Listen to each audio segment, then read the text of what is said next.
Hello guys, আজি মামাৰ ছোৱালীজনী তুলনি বিয়া ৰিসেপশন দিছে আজি আপোনালোককো লৈ যাম অকমান দেখাম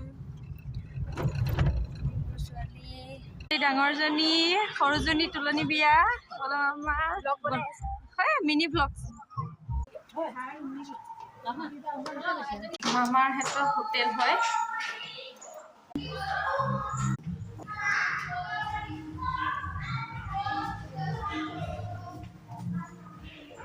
এখন মামাৰ হেতৰ হোটেল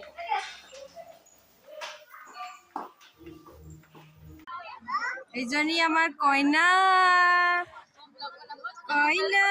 এজনী এতিয়া খাম ছোৱালী